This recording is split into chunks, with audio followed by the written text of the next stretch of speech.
On a warm summer night in 1971, 21-year-old Joyce LePage vanished from the Washington State University campus in Pullman, and nearly 9 months later, her remains were found in a canyon miles away. Her case has remained unsolved for 55 years, and the details that do exist paint the outline of a young woman whose life was interrupted before anyone could understand exactly what happened to her. There are some cases where the hardest part is not the mystery itself, but the silence that follows it.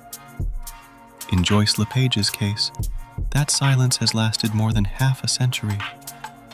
Before she became the subject of a cold case, Joyce was a college student at Washington State University, enrolled in summer classes and spending time around campus like so many students do when school is in session, but the pace is slower and the nights feel longer.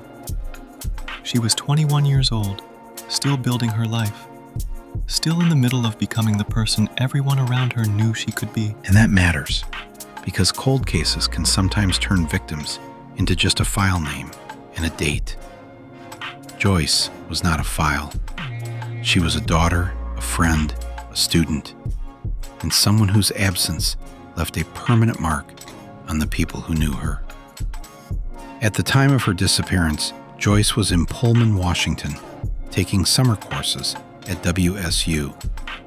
She had reason to be on campus late, in and around the dorms, which is important because the last place she was known to spend time was Stevens Hall. That detail would later matter in a way no one could have expected. Her story did not begin with a crime scene. It began with a young woman living ordinary life on a college campus, surrounded by routines, friendships, and places that should have been familiar and safe. That ordinary life was interrupted sometime in the late hours between July 21st and July 22nd, 1971. Joyce was last seen in that window between those two dates, on or near the WSU campus in Pullman. After that, she simply disappeared. There is no public account here of a dramatic last conversation, no confirmed sighting that closed the gap, no clear trail leading out of campus and into what happened next. That absence of a clean timeline is part of what makes the case so difficult.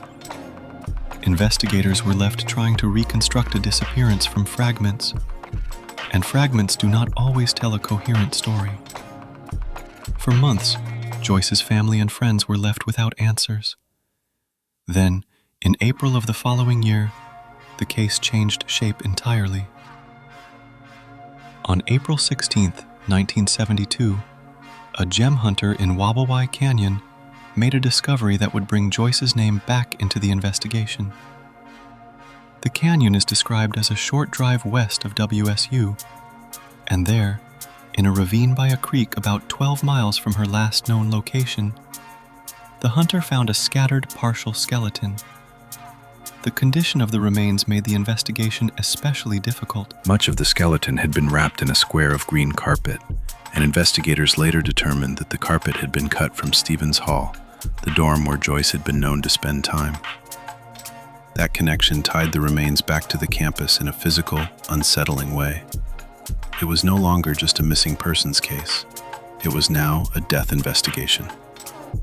Responding investigators sent the remains to the FBI crime lab in Quantico, Virginia, where dental analysis confirmed that the remains belonged to Joyce LePage. That identification gave the case its first certainty in months, but it did not answer the central question: what happened to her? According to Sheriff Myers, the remains were so limited and so compromised that an absolute cause and manner of death could never be determined. Investigators did note striation marks on Joyce's ribcage, which suggested she may have been stabbed. But those same marks could also have resulted from animal activity after death.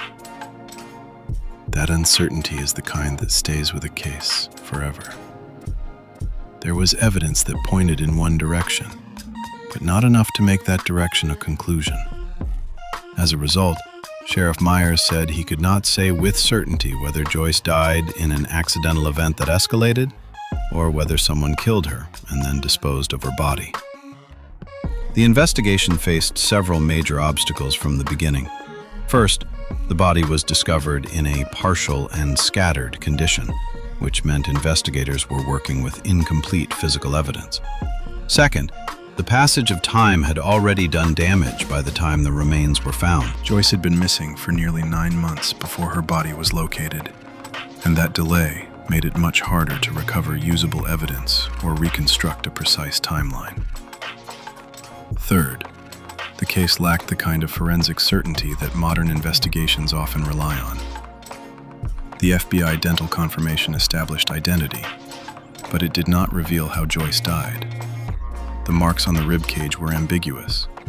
The carpet fragment was significant because it connected the remains to Stevens Hall, but it did not identify who removed it, when it was taken, or who used it to wrap the body. And that is where the case seems to have gone cold. A young woman missing from campus, then found months later in a remote canyon, with enough evidence to raise disturbing questions and not enough to answer them. In a case like this, cold does not mean forgotten. It means unresolved. It means the evidence available at the time was not sufficient to move from suspicion to certainty. And without certainty, prosecutions are difficult or impossible. Today, Joyce LePage's death remains unsolved. Loved ones and law enforcement have continued to seek answers, and her case still draws attention decades later because so many of the key questions remain open. What happened in the hours after Joyce was last seen? How did her remains end up in Wawawai Canyon? Was the green carpet used to conceal a homicide? Or did it become part of a scene that was already compromised by time and exposure? And what, exactly, caused the injuries investigators saw on her ribcage?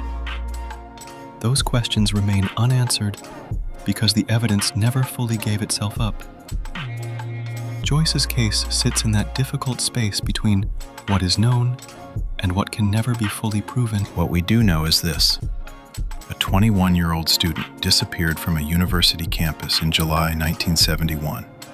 Her remains were found months later in a canyon miles away, and more than 55 years later, no one has been held responsible. If you were trying to understand this case from the outside, that might feel like the end of the story. But for the people who knew Joyce, it is not an ending at all. It is an absence that never closed. And that is what makes cases like this linger. Not just the unanswered question of who, but the quieter question of how a young life could vanish so completely and still leave behind so much uncertainty. What do you think is the most important unanswered detail in Joyce LePage's case?